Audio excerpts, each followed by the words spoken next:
Halo sobat, sedulur semuanya. Selamat datang di channel YouTube favorit Anda, channel Sky News. Kali ini kami akan menyampaikan berita terbaru, berita politik, berita olahraga, maupun berita selebriti. Semoga berita yang kami sampaikan bermanfaat. Jangan lupa ya guys, like, share, dan subscribe-nya agar tidak ketinggalan berita terbaru dari kami. Terima kasih. Salam NKRI, salam sejahtera. Pakar kritik Prabowo, pangkat tituler tak dapat diberikan dengan mudah. Jakarta, CNN Indonesia, pengamat militer dan pertahanan dari Institute for Security and Strategic Studies, ISES, Hairul Fahmi mempertanyakan tugas yang diberikan kepada selebritas Deddy Corbuzier sehingga mendapat pangkat Letnan Kolonel tituler dari Menteri Pertahanan Prabowo Subianto. Muncul pertanyaan, Deddy Corbuzier mengemban tugas apa di lingkungan Kemhan TNI yang sampai mengharuskan dia menyandang pangkat tituler, kata Fahmi saat dihubungi, Minggu 11 Desember. Fahmi mengatakan pemberian pangkat tituler diatur dalam PP 39/2010 tentang administrasi prajurit TNI, namun bukan berarti diberikan dengan mudah. Menurutnya, pangkat tituler adalah pangkat yang diberikan kepada warga negara yang sepadan dengan jabatan keprajuritan yang dipangkunya, serendah-rendahnya adalah Letnan II. Setelah yang bersangkutan tidak lagi memangku jabatan keprajuritan, maka pangkat yang bersifat tituler dicabut.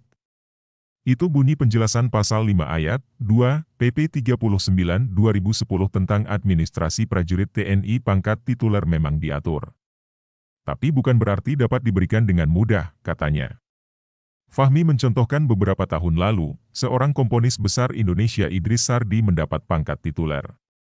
Pemberian itu terkait dengan tugas memimpin dan membina Korps Musik TNI. Fahmi menyebut pangkat diberikan karena Idris harus memimpin dan mengendalikan sejumlah prajurit. Ada pula pangkat Brigadir Jenderal tituler yang diberikan pada sejarawan UI, Nugroho Noto Susanto. Menurutnya, pangkat diberikan karena yang bersangkutan mendapat tugas memimpin pusat sejarah TNI dan menyusun sejarah nasional Indonesia Merdeka. Hingga akhirnya, Nugroho menjadi Rektor UI serta Menteri Pendidikan dan Kebudayaan. Jadi, hak dan kewenangan disesuaikan dengan pangkat yang diberikan. Ketika bertugas, hukum militer juga melekat.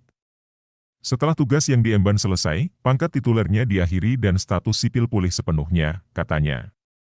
Berdasarkan ketentuan dan kisah tersebut, ia pun mempertanyakan tugas yang diemban Deddy. Menurutnya, hal itu harus jelas karena pangkat tituler bukan main-main atau bisa diberikan suka-suka. Kalau tidak, mengapa menteri atau pejabat Kementerian Pertahanan yang berasal dari sipil dan non-ASN seperti para staf khusus menteri tidak mendapat pangkat tituler, ujarnya. Sebelumnya, Deddy Corbuzier lewat akun Instagramnya mengaku diberi pangkat Letnan Kolonel tituler Angkatan Darat oleh Menhan Prabowo Subianto.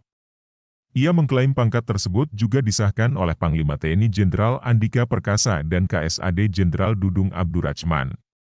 Ini artinya mengawali perjalanan baru bagi saya untuk mengemban tugas dan tanggung jawab pada NKRI secara bersih dan tidak memihak kecuali pada Pancasila. Mudah-mudahan dengan hadirnya saya di keluarga besar TNI bisa lebih memberikan warna baru dan gagasan-gagasan untuk rakyat, bangsa, dan negara, kata Deddy. Juru bicara Menteri Pertahanan Prabowo Subianto, Dhanil Anzar Simanjuntak, mengatakan pemberian pangkat Letnan Kolonel tituler kepada selebritas Deddy terkait kemampuannya dalam komunikasi di media sosial untuk menyebarkan pesan-pesan kebangsaan. Deddy diberikan kepangkatan itu dengan pertimbangan kemampuan khusus yang dibutuhkan TNI, yakni kapasitas komunikasi di sosial media, kemampuan, dan performance. Disi tersebut akan membantu TNI untuk menyebarkan pesan-pesan kebangsaan dan sosialisasi tugas-tugas TNI dalam rangka menjaga pertahanan RI, kata Dhanil, dalam pesan singkatnya, Jumat 9 Desember. Terima kasih telah mengunjungi channel kami, semoga bermanfaat, salam sejahtera selalu, jangan lupa like, komen dan subscribe-nya.